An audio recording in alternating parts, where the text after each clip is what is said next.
tak ste mali možnosť vidieť, že našťastie vozidlo Martina Krajčího Škoda Fabia do ničoho vážnejšie nenarazilo, čiže to je ten najväčší strašiak. Pochopiteľne tie bruty, tie obrátky, tie premety vyzerajú síce strašidelne, ale predsa len auto, ktoré teoreticky mohlo sa na stupňu víťazov bude chýbať.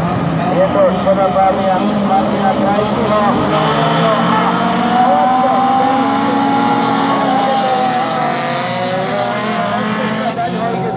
Do Praženica. Miroslav sa dostal teraz po úvodnej dráhe na tretiu priečku. Rasto Lamoš sa tam snaží prepracovať bližšie k stupňom víťazov. Velikánsky rýchly prejazd Vlada Praženicu. Martin Veroni ide úplne naplno.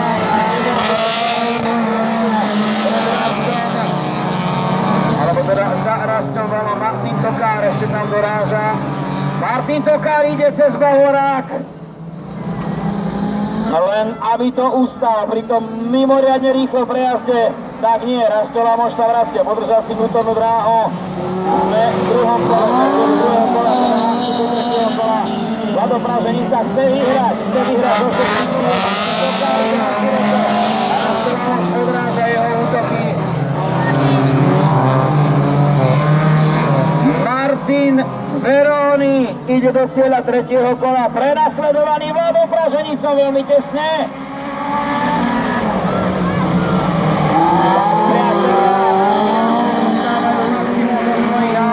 Miroslav Valo momentálne tretí, Rasto Lamoš aktuálne Martin Tokár.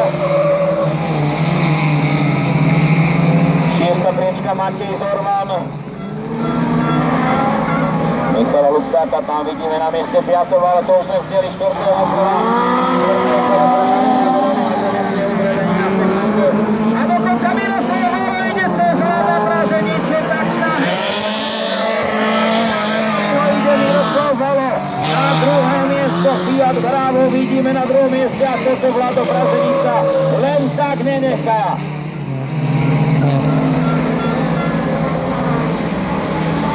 Martin Veroni je absolútne strojový. Krásna opäť stráca širokým prejazdom a vzďaruje sa mu Miroslav Valo a druhá priečka.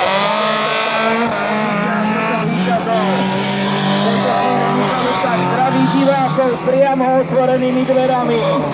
Pozdrav do kabíny Lancia Delta. Ideme do posledného kola.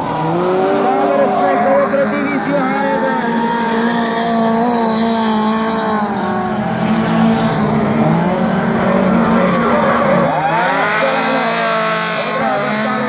Martina Tokára, Medráčová, už je pripravená šachovníčová vlajka. A víťazom memoriálu Karola Šedivého roku 2014 divízii H1 zostáva Martin Veroni.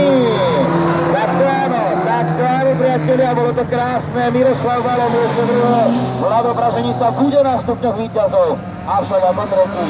Nakoniec teda za stupňami víťazov predsa len sa dostáva Martin Tokár pred Rasta Lamoša. Tak maličké víťazstvo. Pozdrav pre divákov otvorenými dverami. Michal Lupták. Krásne finále. 180. Matej Zorman uzatvára štartové pole divízie H1.